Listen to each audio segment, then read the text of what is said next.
E aí, professor? E aí, Alexandre, como é que está? Boa noite, professor. Tudo bem? Boa noite. Tudo bem? Boa noite. Conseguindo, Tudo bem? né? Tudo Nossa bem? alegria de estar aqui com você. Tá, o áudio tá bem? O áudio tá bom? Tá bom, tô ouvindo bem. Tá bom, né? Bom, iniciando a nossa live aí, nós temos aí como convidado especial, muito especial, o professor Couto. Como já disse aí, mais de 15 anos, mais de 15 livros escritos, mais de 30 anos de experiência na área, tem uma bagagem enorme. E agora ele vai fazer uma apresentação para nós aí. Se apresente para nós aí, Couto. Olá, pessoal, boa noite. A nossa alegria de estar aqui com você. A minha formação é de médico do trabalho e trabalhei durante alguns anos em uma empresa multijurídica como médico do trabalho, posteriormente como chefe de recursos humanos, segurança do trabalho, e depois fui para a consultoria, né? Sou também professor de fisiologia da Faculdade de Ciências Médicas de Minas Gerais. Tenho doutorado em administração e a gente pôde, pela experiência com fisiologia do trabalho, tirar assim, muitos conceitos sobre ergonomia, estudando, né? Porque ergonomia basicamente o que é? É a adaptação do trabalho às pessoas. E nada como para poder fazer a boa ergonomia, saber as características de fisiologia, de biomecânica, mas as características gerais de ergonomia. Então, a gente já teve alguns livros que a gente escreveu sobre isso, e a gente foi a ergonomia 4.0. Que é esse livro que aqui está, em determinada hora a gente vai falar sobre isso. Ok, Alexandre? Doutor, o áudio está um pouco distanciando. Eu acho que o Denis vai resolver isso. Isto. Ficou melhor agora? Ah, agora ficou bom. Então tá bom. Pode prosseguir. Bom, o nosso tema é... Tá dando eco também. Peraí, como é que é, Denis? Se tiver um fone, já não responde da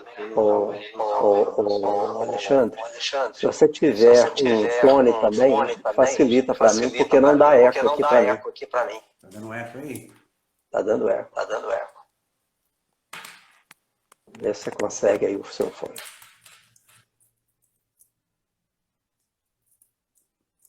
Tá ouvindo agora? Agora sim, agora desapareceu o eco. Okay? Ah, então, beleza. Agora, estamos em boas condições técnicas agora, né? Agora sim, falhas técnicas. Isso aí. Dando continuidade a esse tema bastante interessante, que é o GRO e o PGR, que é uma novidade agora, né? Para nós, né? Você usou da conversa preliminar que nós tivemos, você falou uma coisa muito interessante, né? A ergonomia passou da NR17 para a NR1, né? Com o PGR, né? Programa de gestão de riscos, e GRO, né? Gestão de riscos ocupacionais. Mas eu diria que o melhor termo é Sistema de Gestão da Ergonomia, SGE, né? Junto com uma mentalidade importante, que é segurança no processo. Segurança no processo vai além do programa de gestão de riscos, né? Porque o programa de gestão de riscos da NR1 é um grande guarda-chuva, né? Guarda-chuva esse que vai contemplar riscos de acidentes do trabalho, vai contemplar riscos químicos, por exemplo, riscos que são muito interessantes dentro do que a gente chama de hazards. Hazards é possíveis riscos à saúde do trabalhador nos diversos processos produtivos. Então, por exemplo, quando você vê uma aciaria, quando você vê uma forjaria, uma fábrica de alumínio, né, você tem diversas possibilidades de adoecimento naquele processo. A gente chama isso de hazard, é o termo em inglês, né, que é possíveis riscos, mas que não necessariamente são riscos. Nós chamaríamos de fatores de risco, né, pela inexistência do termo em português, que em inglês tem hazard.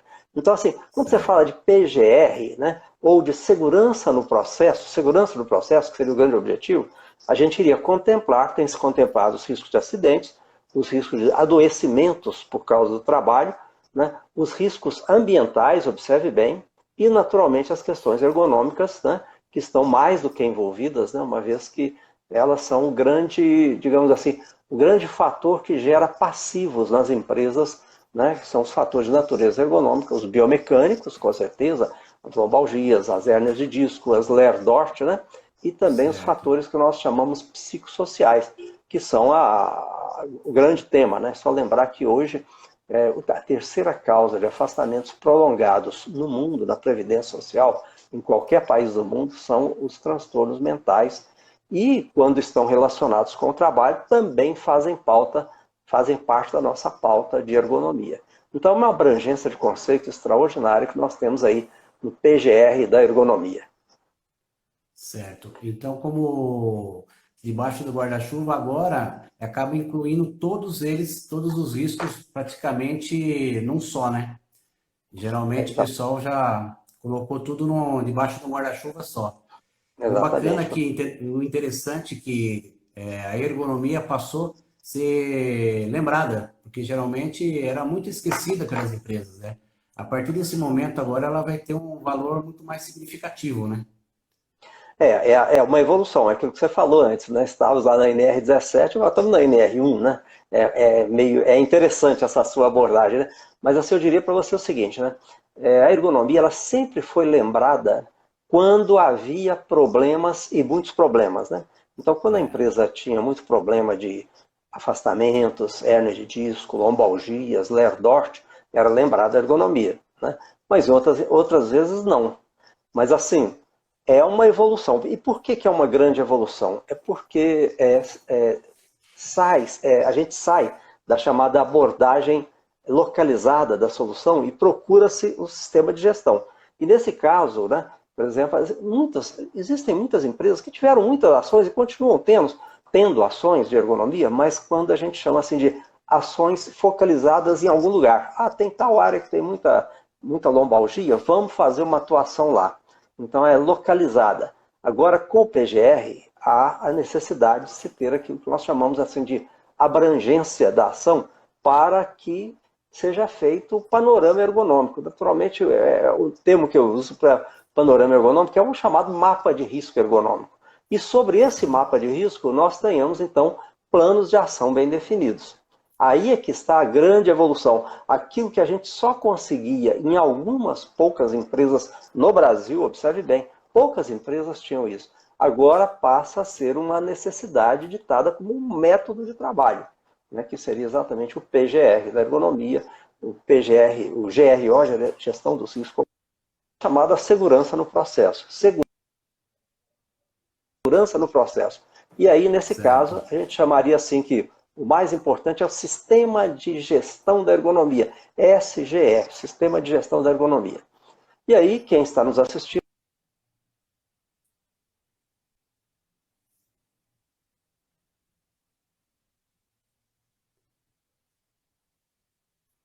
Temos um probleminha aqui com o vídeo. Voltou, não, professor? tá ok, para mim está tudo ok. Voltou, Podemos voltou seguir? agora. Podemos seguir, Isso. está travando. Então, assim, a gente diz o seguinte, como é que seria o sistema de gestão da ergonomia, ou PGR da ergonomia? Ele teria algumas etapas, né? Então, nós vamos dizer assim, a gente diz que, numa forma assim, bem metódica, você tem aquilo que nós chamamos etapas iniciais, você tem o chamado ciclo de melhoria do trabalho, né, que é o PDCA da ergonomia. A terceira etapa seria o desenvolvimento de longo prazo e a solução de questões administrativas que aí existem. Então, vamos falar assim por etapa. E essa primeira etapa, que é as etapas iniciais, a gente chama de alicerce. Você não tem uma atuação eficiente, eficaz, se você não tiver um bom alicerce. São alguns pontos importantes desse alicerce. O primeiro deles é o chamado comprometimento da alta gerência. Então a gente não fala de apoio, a gente fala de comprometimento. Comprometimento é um termo bastante forte, né, que a gente chama o inglês chama de commitment, né? Então não é apoio, é commitment, é estar comprometido, né? Então o grande trabalho que você tem que fazer de início é para que a diretoria esteja comprometida, a gerência daquele site, daquela área, né? Isso não precisa ser um comprometimento, digamos assim, estratosférico de acionista, não. Isso pode ser e deve ser um comprometimento local, da unidade local, que nós chamamos assim, do principal gestor daquele site, dos seus 4 ou 5 principais assessores, tá? Do jurídico, do RH, para que haja assim, esse grande... Quer dizer, nós vamos encarar essa questão ergonômica. Tá?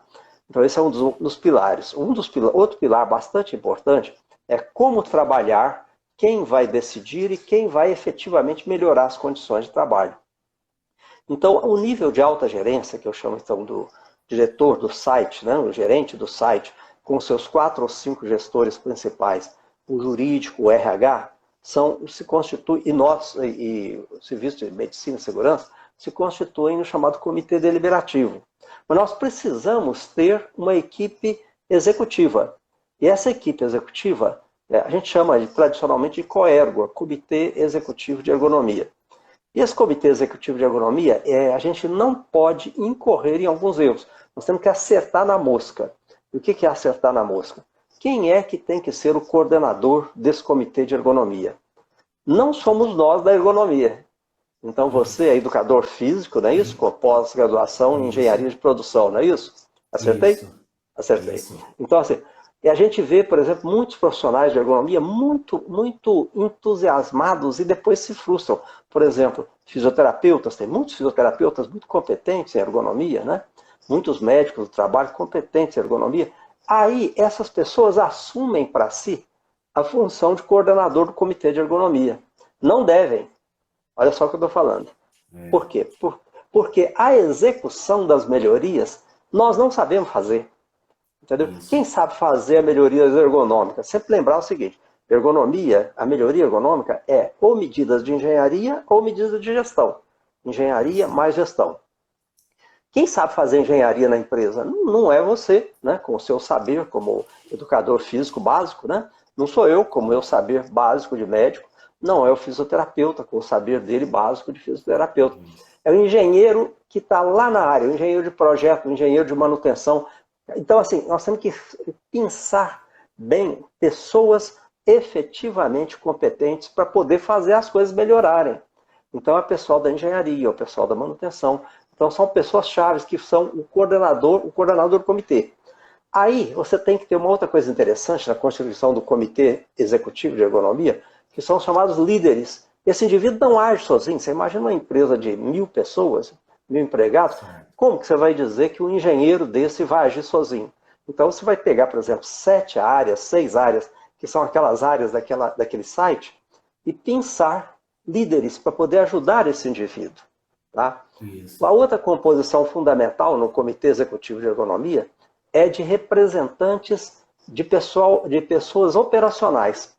Por quê? Porque é um ponto fundamental. A boa solução, a boa avaliação de um problema e a boa solução depende de pessoas que efetivamente executam a operação. Então você pinça algumas pessoas para poder compor o comitê executivo. E certamente nós, né, da medicina, da ergonomia, do fisioterapeuta, da segurança, engenheiro de segurança, também fazemos parte desse comitê executivo. Esse comitê executivo bem constituído, ele resolve os problemas. Mas aí vem uma etapa seguinte, então eu falei de uma que é muito importante, que é o commitment, né, que é o comprometimento da alta gerência. Falei do outro muito importante, que é a boa composição do comitê executivo ou dos comitês executivos. Tá? O outro importantíssimo é o chamado panorama ergonômico. É o chamado mapa de risco da ergonomia. É você pegar os diversos 5, 6, 7 setores da empresa e dizer o seguinte, quantas situações que nós temos de alto risco? Quantas situações de risco? Quantas situações de risco de acidentes? Quantas situações de DDF, desconforto, dificuldade, fadiga? E quantas são as situações que, embora exista a exigência, nós não temos risco porque há mecanismos de regulação, há rodízios, há tempos de recuperação de fadiga, etc., que a gente chama de INP, improvável, mas possível. E quais são? Esse panorama ergonômico é uma chave. Na verdade, o que o GRO cobra, GRO, NR1, cobra 2 coisas, o mapa de risco e os planos de ação. Entendeu? Então, o mapa de risco... Inventário, né?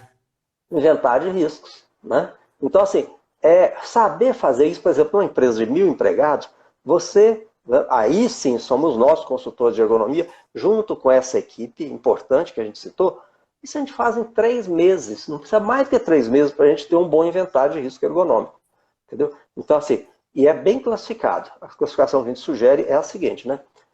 É alto risco, né? Risco de acidente, DDF, desconforto, dificuldade, fadiga e INPE.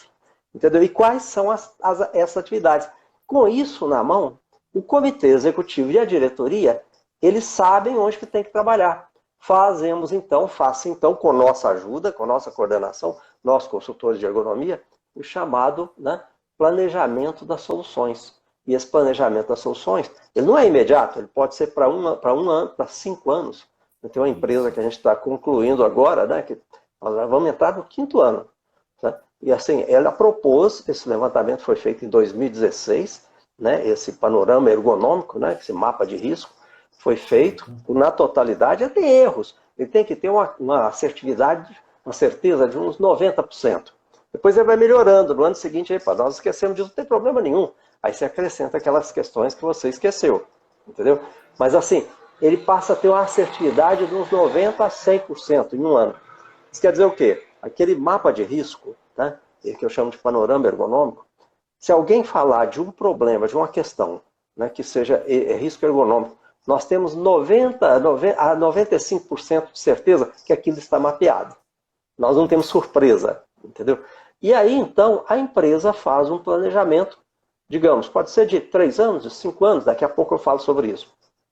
Para poder dizer o seguinte, em 5 anos nós vamos resolver o nosso problema. Aí cada área faz o seu planejamento, de 20% a cada ano. E aí vai solucionando. Esse primeiro ano, ele é geralmente dedicado àquilo que nós chamamos de melhorias de baixo investimento. Depois, no segundo ano, aí a partir do primeiro ano o pessoal não está sabendo, tem que acostumar com o método de trabalho. No segundo ano, já começam a fazer projetos para aquelas questões mais complicadas, né, que a gente não sabe qual é a solução, ou então a solução que demanda investimento. Essas questões que demandam investimento, às vezes são questões caras, tá? $500 mil, às vezes $1 milhão, elas têm que ser planejadas e entrar no CAPEX normal da empresa. Para isso, a gente pode utilizar a técnica de demonstração de ganhos financeiros. Embora nem todas as melhorias resultem em ganhos financeiros, algumas delas resultam em ganhos financeiros importantes. Então, a partir do 3º ano é que são corrigidas aquelas questões mais complexas. Depois disso, vai de uma forma natural. Por que vai de uma forma natural? Porque o pessoal pega o jeito de trabalhar, tá, e começa a ter resultados. Isso que é muito interessante. Então é muito importante nessa fase preparatória levantar os chamados indicadores. Então quais são os indicadores de resultado?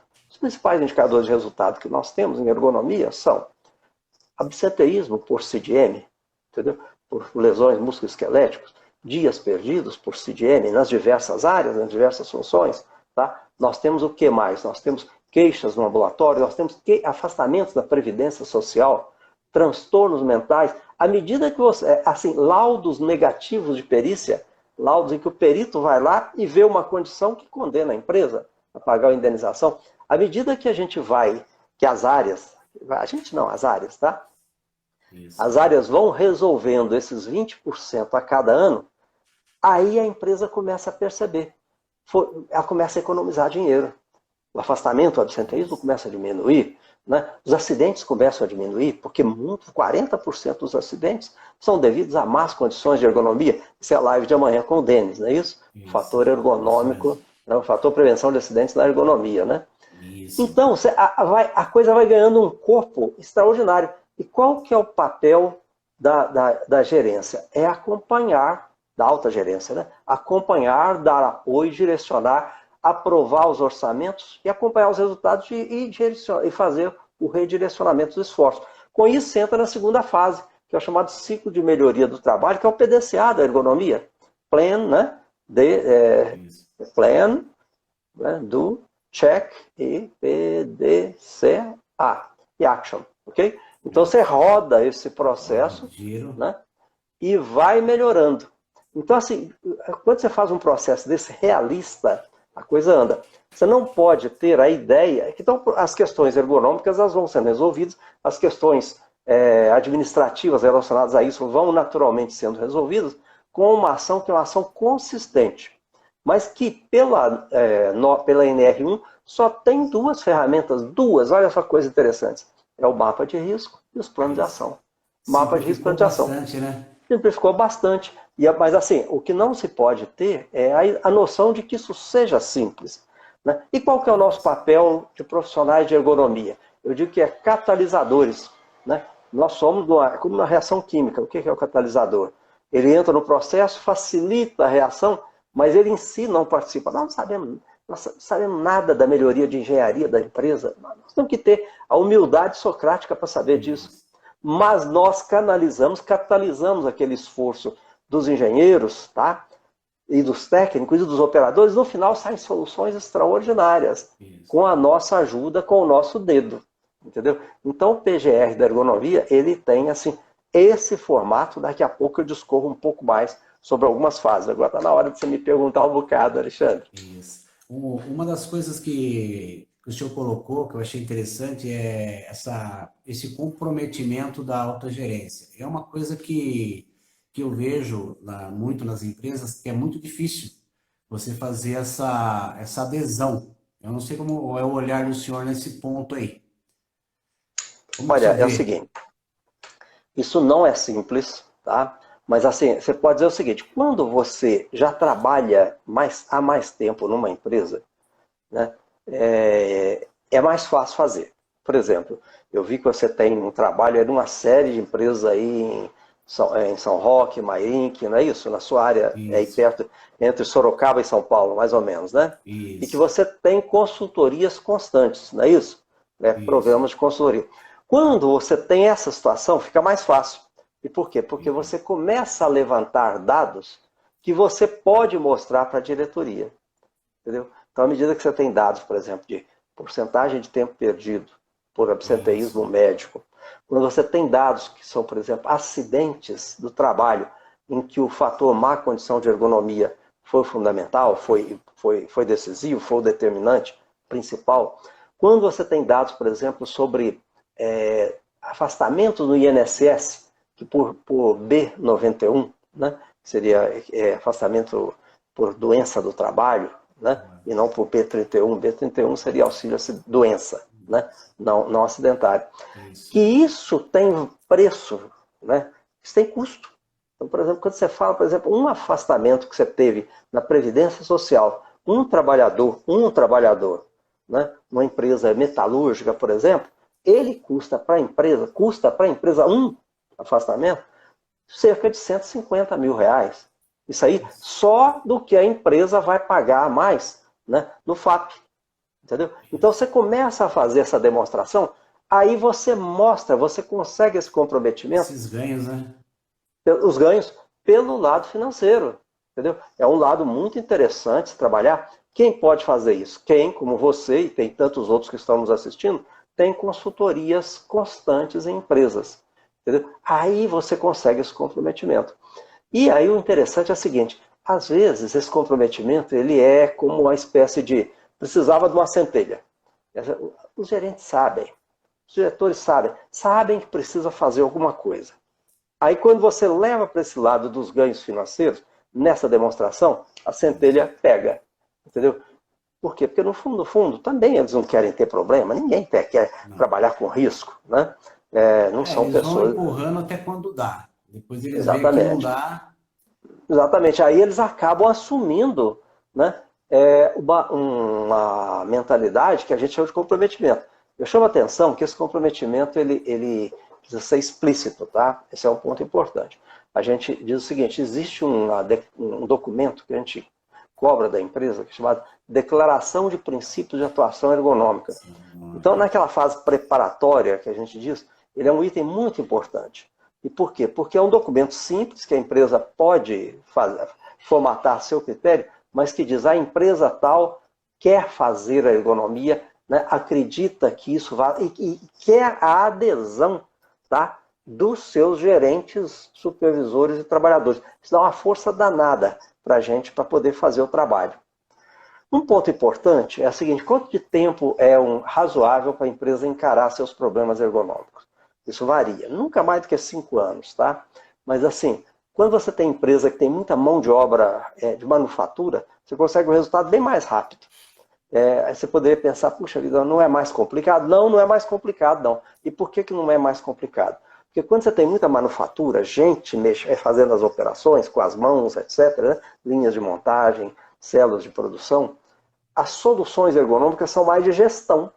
Né? A linha tem que correr na velocidade certa, não pode faltar material, não pode haver posição estrangulada, não pode haver hora extra, entendeu? As soluções são mais de gestão. Mas quando você pega, por exemplo, uma empresa siderúrgica, metalúrgica, que tem estrutura, tem máquinas antigas, e por isso tem muitos problemas antigos, as soluções são soluções de engenharia e às vezes de investimentos caros.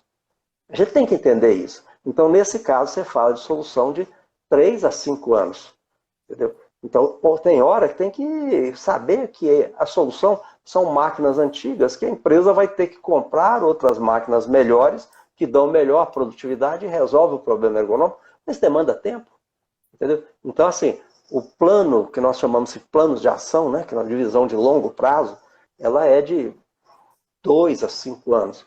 Né? Nós já tivemos uma empresa, que é uma empresa de manufatura, a empresa de costura de bancos para carro, né? Era só manufatura, costureiras, tá? O plano de ação é de 1 ano, olha só. Em 1 ano você zera o risco ergonômico. E outras são de 5 anos. Então, esse entendimento é um entendimento lógico, que precisa ser contratado com a gerência, porque tem outro aspecto muito importante no sistema de gestão da ergonomia, é que você não estrangula a empresa. Você não pode dizer, tem que resolver isso agora. Não. Por quê? Porque senão a empresa vai falar, não tem condição de resolver, como é que faz? Você não pode colocar o gerente ou o gestor num beco sem saída. Então, é razoável em 3 anos, em 5 anos, sim. Mas há que se ter determinação do consultor. Esse é um ponto importantíssimo, né? O consultor ele tem que ser aquele indivíduo, consultora que estamos assistindo, tem que ser aquela pessoa assim, que é um chato determinado, mas um chato simpático. Entendeu? Porque a causa é boa. É verdade. É isso mesmo. É o chato simpático, que vai falar de problemas que tem que ser melhorado com determinação, e a nossa determinação convence. Isso aqui é importante.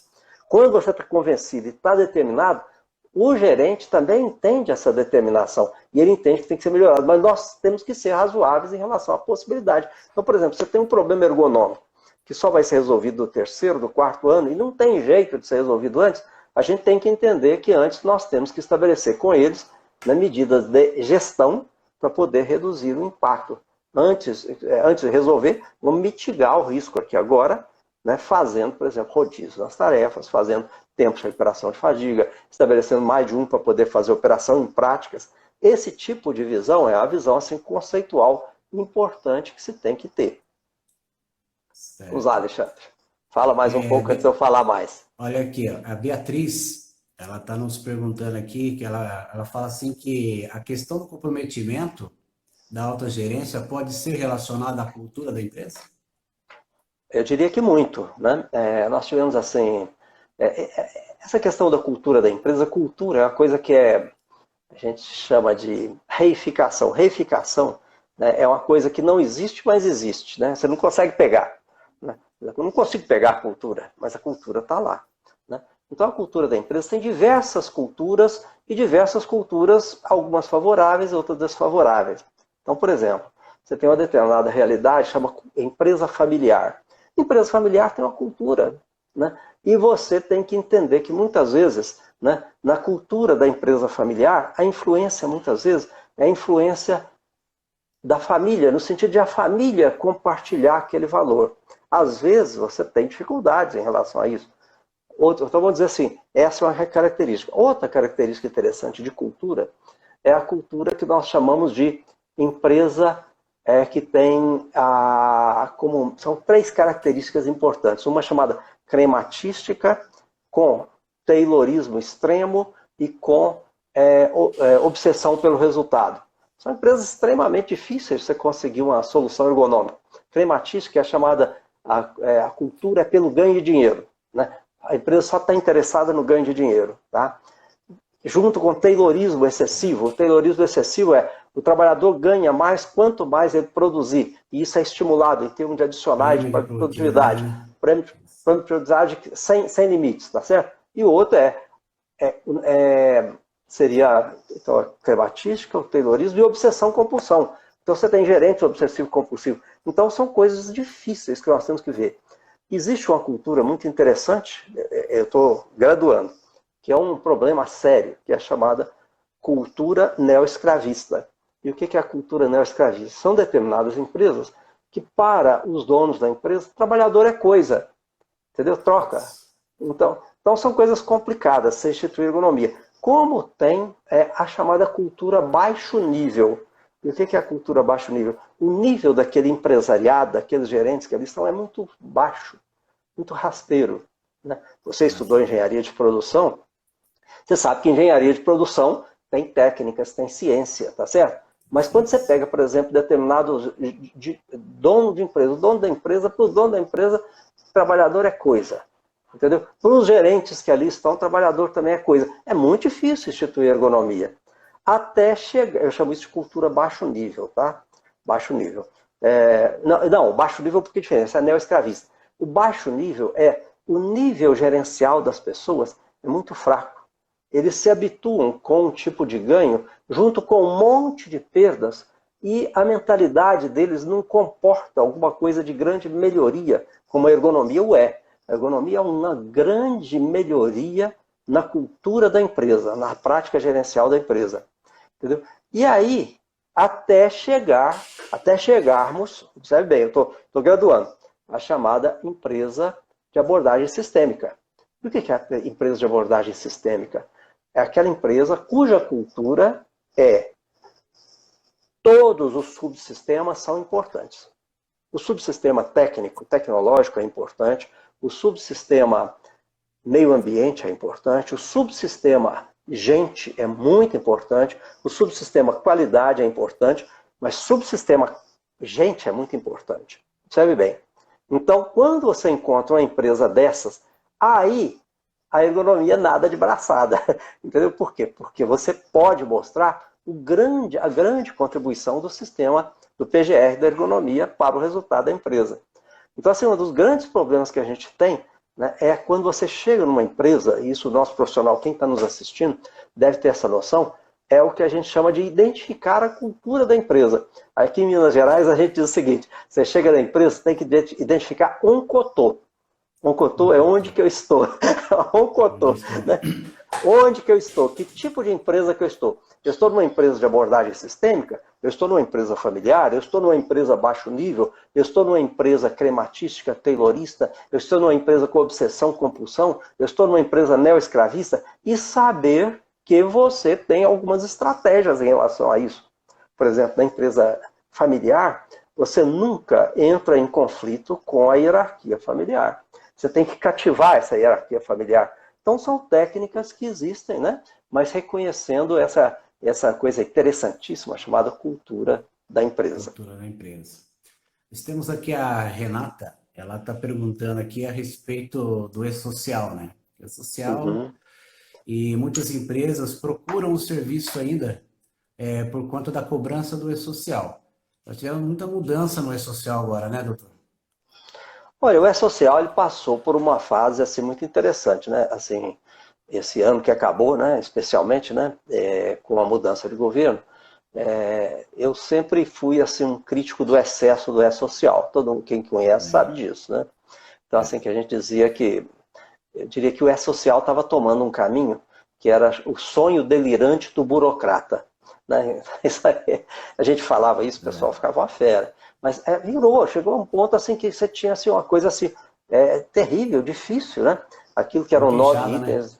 Pois aquilo que eram 9 itens na ergonomia viraram 58. E com uma série de critérios, é complicado. Agora, assim, imagina o trabalho que seria para poder preencher aquilo. Então, em determinado momento, houve assim um zero, né, de ergonomia, e um zero em série de outras coisas. Ficaram apenas aqueles itens com impacto direto da Previdência Social, né? E em acidentes do trabalho, né? Mas isso assim, o normal é que haja uma retomada de alguns fatores, não só de ergonomia, mas especialmente e outras possíveis riscos, para ser alguma coisa mais razoável, entendeu? Porque, digamos, é importante. De qualquer forma, lá na frente, né, o E-Social, enquanto ele atende a uma informação que a Previdência Social vai checar, tem o efeito de fiscalização automático, né? Mas, assim, se você disser o E-Social tirou a força da ergonomia, eu diria, não. A NR1 deu uma força enorme para a ergonomia. Deu. Então, falando da NR1, então a NR1 ela passa a ser a mãe, né? A matriz, o guia para toda a estrutura das A gente chama demais de NRs, né? A gente chama de guarda-chuva, né? E o que é interessante, né, que é muito simples, mas é muito complicado. Assim, é simples, às vezes o pessoal costuma ter o seguinte, qual que é o modelo para se fazer, né? O modelo que eu devo adotar? Bom, daqui a pouco eu falo sobre isso, da ergonomia. Mas assim, ela não estabelece nenhum modelo, tem que ser esse modelo, né? Como é que eu faço? E por quê? Qual que é a lógica? Porque você tem diversas abordagens possíveis para poder fazer, né, um mapa de risco, ou panorama ergonômico, né? Sempre lembrando que isso tem que ser muito bem feito. Quando você fala que uma determinada situação de trabalho é de risco ergonômico, você tem que ter certeza que é de risco ergonômico. Porque se não for, você vai ter problema. Se você disser que é de risco ergonômico e não for, tem problema. Se você disser que não é de risco ergonômico e for, você vai ter problema, né? Por quê? Porque isso fecha lá na frente com as estatísticas que a empresa tem que mandar para a Previdência Social e para as autoridades, tá? Mas assim, ela não estabelece, tem que ser esse modelo. Aliás, isso é um ponto muito importante. Não estabelece nenhum modelo que você faz o seguinte, tem que seguir esse modelo, tem que seguir essa técnica. Que evolução, né? E a segunda coisa importante que ela estabelece unicamente é que tem que existir planos de ação. Agora, o plano de ação, aí a gente vai para o lado do que seria o plano de ação que é eficaz. Nós, em ergonomia, já utilizamos há mais tempo o plano de ação da BS 8800, que é 8800 é de 1996, por aí, né? Que é considerada assim, existem coisas mais modernas, mas na essência a 8800 é extraordinária, porque ela diz o quê? Você tem que fazer uma definição das situações em trivial, situação trivial, aí vem as outras, está faltando aqui o termo, mas eu vou dizer em ergonomia, né? Ação técnica normal, né? Improvável, mas possível, tá? DDF, desconforto, dificuldade, fadiga, né? Risco de acidente e alto risco. E aí vai dizer o seguinte, o que é trivial, você não tem que fazer nada. Por que você vai fazer análise ergonômica do que é trivial? Não tem que fazer. Aliás, a EBS 8800 já dizia isso. O que é trivial, né? Agora, por exemplo, nós estamos aqui nessa atividade, vamos supor que seja uma atividade laborativa. Fazer uma análise ergonômica disso aqui, entendeu? Nós aqui, não tem necessidade, entendeu? Então são coisas assim, você simplifica. Agora, o que é improvável, mas possível? Existe a exigência, mas existem mecanismos de regulação. Logo, eu preciso checar se os mecanismos de regulação estão existindo. O que são os mecanismos de regulação? Se estão funcionando. Por exemplo, eu estabeleci que existe uma exigência, que em linha de montagem, por exemplo, TRF, tempo de recuperação de fadiga. Foi estabelecido que a cada 2 horas existem 10 minutos de tempo de recuperação de fadiga. Eu tenho que checar para ver se isso está funcionando. Se está acontecendo. Se está acontecendo. Fiz um determinado rodízio de uma determinada atividade, né, que é INPE ainda, né? Aí o rodízio, eu verifiquei que é um rodízio que está adequado, do ponto de vista técnico, né, de fazer assim, um bom rodízio, boas exigências musculares, etc. Eu tenho que verificar se aquilo está acontecendo. Foi definido que para determinada tarefa tem que ser 2 para fazer. De vez em quando você tem esse tipo de solução, para manter o INPE, tá? Você tem que verificar. Então o INPE, ele tem assim a vantagem que é barato, mas ele tem a demanda que é verificação se está acontecendo. DDF é um desconforto, dificuldade, fadiga. É uma situação que não tem risco, mas é desconforto. Não está na prioridade primeira. Aí você tem as outras, risco e alto risco. Sendo que risco, você pode ser de adoecimento, né, hérnia de disco, né, lesões outros, e alto risco, como pode ser risco de acidente por conta das condições de trabalho. E alto risco, a questão de risco e alto risco está relacionado exclusivamente à questão de acometidos, número de acometidos e prazos. Tá? Então, no alto risco, o número de acometidos é grande e logo está acontecendo.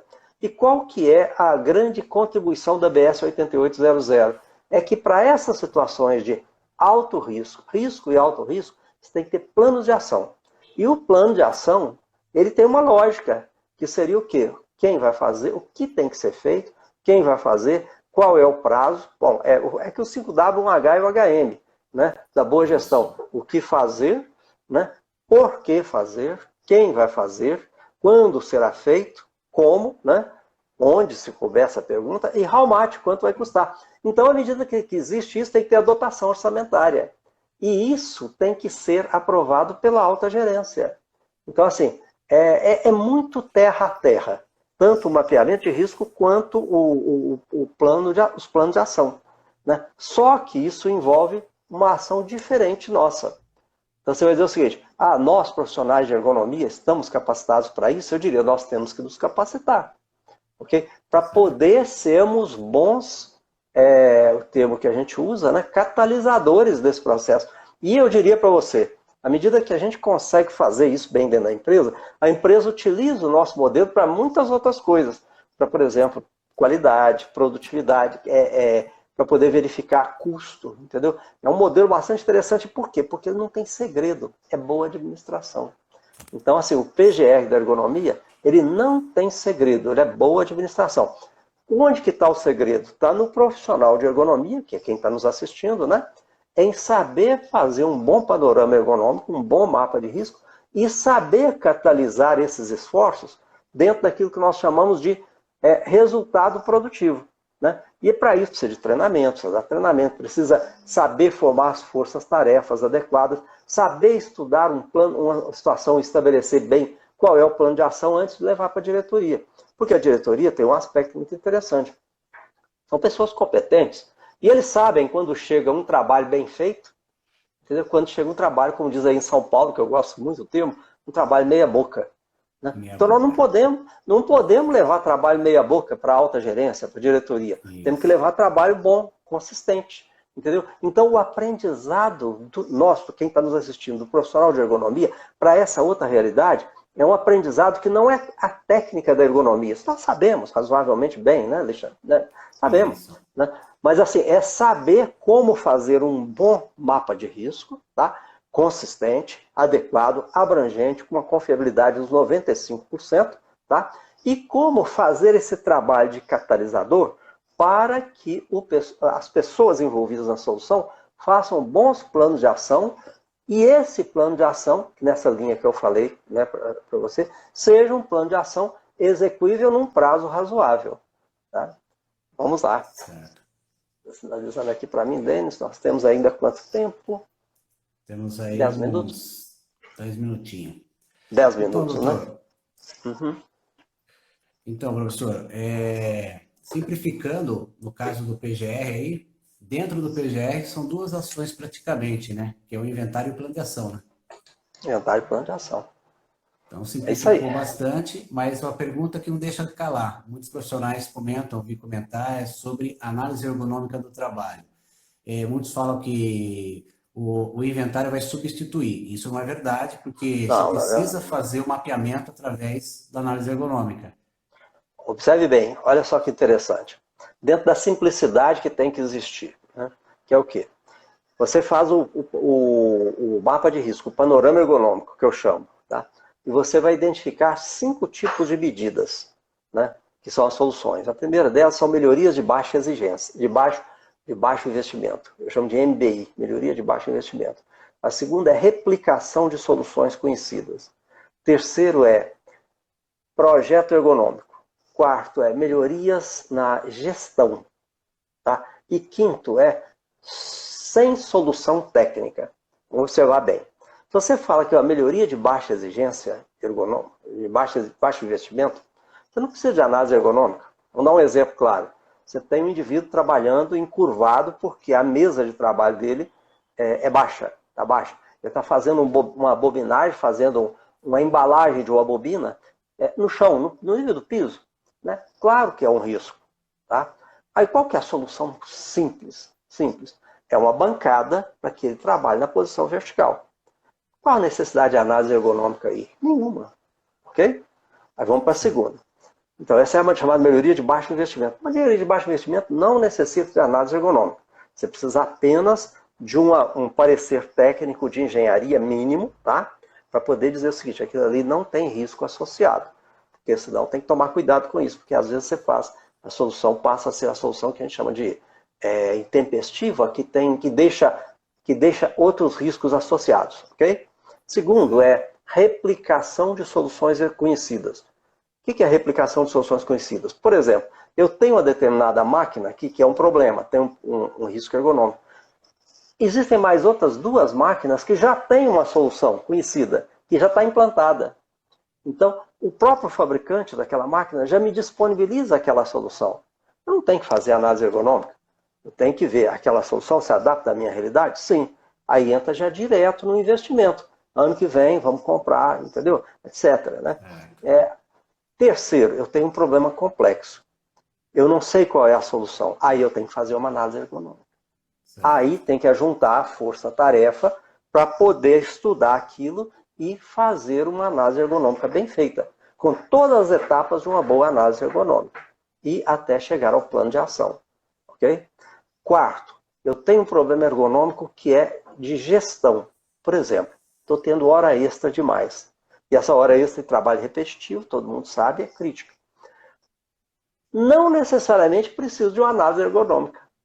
Olha que não necessariamente. Pode ser que sim. Porque eu posso ter fatores de engenharia e fatores de gestão. Então eu posso ter necessidade de uma análise ergonômica. E nessa análise ergonômica, né, eu posso identificar fatores de gestão.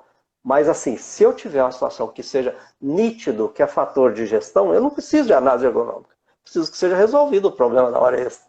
Preciso que seja resolvido o problema da má qualidade do molde que está dando rebarba e está dando esforço excessivo dos trabalhadores, porque a rebarba está muito. E o quinto, que é quando eu não tenho solução conhecida. Aí a análise ergonômica é importante. Por quê? Para poder perceber que eu tenho situações que estão bem acima dos limites de tolerância e que naquela base instalada eu não tenho, que às vezes eu tenho que justificativa aí para 2 fazerem a operação, para tempo de recuperação de fadiga. Então, há situações que eu preciso de análise ergonômica e outras que eu não preciso. Então é interessante porque muitos profissionais pensam que através da PGR agora, o inventário acaba substituindo. Eu vou lá, faço um mapeamento, é o que estava acontecendo dentro do E-Social. Fazia esse mapeamento, que a análise ergonômica o cara não conseguia fazer, o profissional não conseguiria fazer aquela análise ergonômica, e muitas das vezes ia lá fazer o mapeamento e simplesmente colocava o risco lá e estava pronto. E muitos têm essa visão ainda. Mas é isso aí. Mas eu acho que ficou bem esclarecido, né? Ficou. Então, há situações que precisa e há outras situações que não precisam, que não demandam. Isso já vinha falando, já fazia anos. Né? É isso aí. Fazia né? anos. Mas agora é uma situação melhor. Passa a ser uma coisa boa, sabe por quê? Porque antigamente você tinha, por exemplo, pessoas que estavam em função de fiscalização, elas muitas vezes exigiam para tudo. Entendeu? E quando você falava assim, para isso não precisa, mas tem que fazer. Agora não. Né? Então você pode justificar melhor com aquilo que é o fundamental. É um bom mapa de risco, que eu chamo de panorama ergonômico, e bons planos de ação. Demonstrando a eficácia, né, com indicadores de processo e indicadores de resultado. Né? Então, para a empresa, indicadores de processo, está acontecendo a reunião do comitê mensal, da reunião mensal do comitê de ergonomia? Sim. Está participando o coordenador, que é aquele engenheiro que nós falamos, está participando. Os líderes das diversas áreas estão participando. Os trabalhadores de nível operacional estão participando. Okay? Está havendo a abordagem segundo o cronograma. Né? Está sendo feita aquilo, por exemplo, que resolvemos que esse ano vamos fazer 20%. Está sendo feito, está havendo um andamento de 20%, 40%. Tá? Isso é indicador de processo. O comitê deliberativo está reunindo de 6 em 6 meses ou de ano em ano. Está analisando os projetos de ergonomia. E aí vem os resultados. Quais são os indicadores de resultado? Está diminuindo o número de afastamentos por CDM. Está diminuindo o número de afastamentos por CDF, transtornos psiquiátricos, observe bem. Está diminuindo o número de afastamentos na Previdência Social. né? Está diminuindo o número de processos em que a empresa perde por reclamatória trabalhista, são chamados indicadores de resultado. Então, saber gerenciar isso é que é exatamente o Tendo PGR da esse ergonomia. termômetro, né? É muito importante. Exatamente. E se você me permite, né, aqui no nosso livro que a gente lançou, Ergonomia 4.0, né, escrito com o Denis, aliás, o Denis amanhã vai falar sobre, né, o fator ergonômico na prevenção de acidentes, não é isso? Mesmo horário, não é isso? Então, Mesmo chamar horário. o pessoal para poder assistir, né? E um tema bastante relevante também, porque muitas empresas não têm esse olhar, hein? Exatamente. Bacana. Então, o nosso último capítulo desse livro, né, Ergonomia 4.0, é como fazer o PGR da ergonomia.